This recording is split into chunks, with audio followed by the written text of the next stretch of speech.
All right, Shalom. I want to start out by giving all praises, honor, and glory to Yahweh Hashem, Yahweh Shabbat, Hashem, Rakakwadash. Double honor to the apostles and elders of Great Millstone. And Shalom to all the Akim out to push the word of sincerity and the truth. It's just going to be a quick lesson going into, no one said that this truth was going to be easy.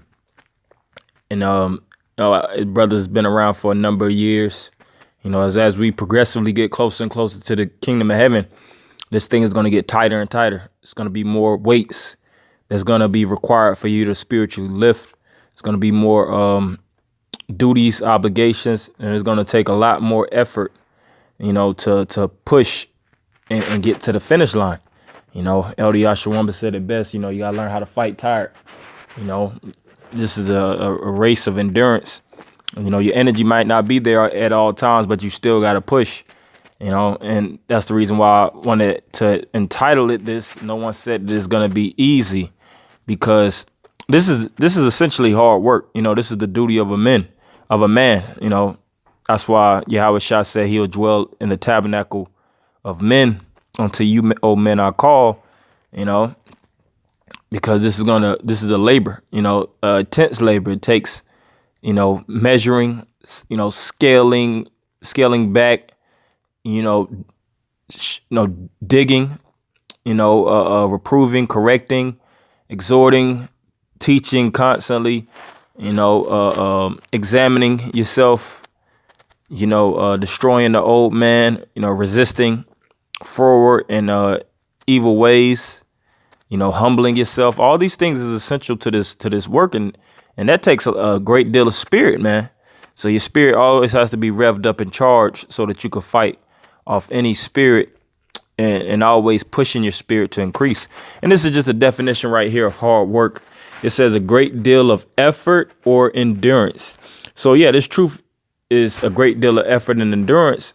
And when you look up the word work, it's, if I'm not mistaken, distance.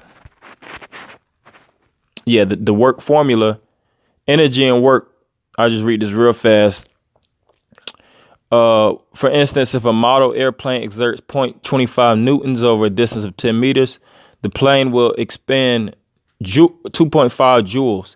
If you apply a force over a given distance, you have done work, change in energy, right? So force and distance is calculated as work. And that's this truth. The work is the ministry, and the longevity of the ministry, as it is written, waxing old in your work. That's pertaining to you actually putting in a great deal of work, and it takes a lot of force and energy, and it takes a long. This thing is about the long haul. So I'm gonna get what Paul said best. Matter of fact, before I get that, I want to read this one scripture.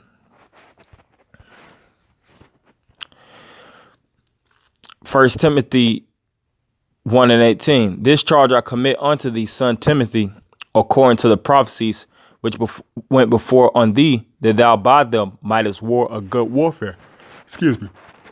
Yeah, it says by these prophecies you mightest war a good warfare. So this truth is about fighting, enduring, and he spoke of it as warfare, because the stages of warfare is always turning up, so to speak. You may lose certain battles in this thing. Scripture says a righteous man falleth 7 times and getteth up. That represents you losing battles, but it's all about winning the bigger scale of things, which is the war. Verse 19, holding faith and a good conscience, which some having put away concerning faith have made shipwreck. Right. And the reason why them guys made shipwreck concerning faith is because they didn't count the cost, whether they was sufficient to finish it or not. So they thought this was an easy road, but they seen the longevity of time. They seen how they had to resist the pleasures of Greece, or the present world, as Paul said best. And concerning the ministry, they went shipwrecked. Their whole setup got destroyed, because they, like I said, they continued for a season. And like it says in Matthew, the 13th chapter, the cares and the pleasures of the world bonded and choked out that man, and he became unfruitful. So you never want to become unfruitful because the cares in the world and things of that nature. You want to produce an immense amount of fruit. And Matter of fact, yeah, I'm gonna get that because that's a beautiful point. Matthew the 13th chapter with the fruit, because you always want to be you always want to produce in this thing. All right, Matthew 13:18. Hear ye therefore the parable of the sower. When anyone heareth the word of the kingdom and understandeth it not, then cometh the wicked one and catcheth away that which was sown in his heart. This is he which receiveth seed by the wayside. Right, and you always have the spiritual demon on your coattails looking to yank out anything that you receive in the spirit of Yahweh Shem Yahushua. It says that which is sown in his heart. And certain men, they got the word taken away from them and they fell by the wayside. But he that receiveth the seed into stony places, the same is he that heareth the word and with joy receiveth it. Yet hath he no root in himself, but dureth for a while, meaning to endure for a season. But for when tribulation or persecution ariseth because of the word, by and by he is offended. He also that receives seed among the thorns is he that heareth the word, and the care of this world and the deceitfulness of riches choke out the word, and he become unfruitful.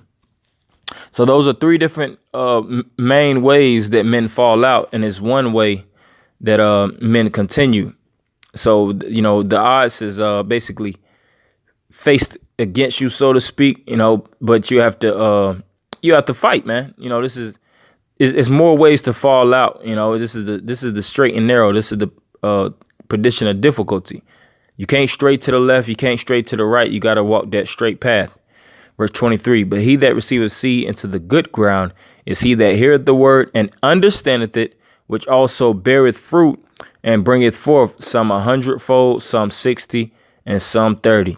So, that's the main point, just to exhort brothers and push brothers to continue, because this isn't an easy path. This thing is going to continue to turn up, and we got to turn up with it, because all of our works, like the scripture says, is going to be tried by fire. So I want to end it by giving all praise, honor, and glory to Yahweh, by Shem Yahushua, by Shem Rakakwadash.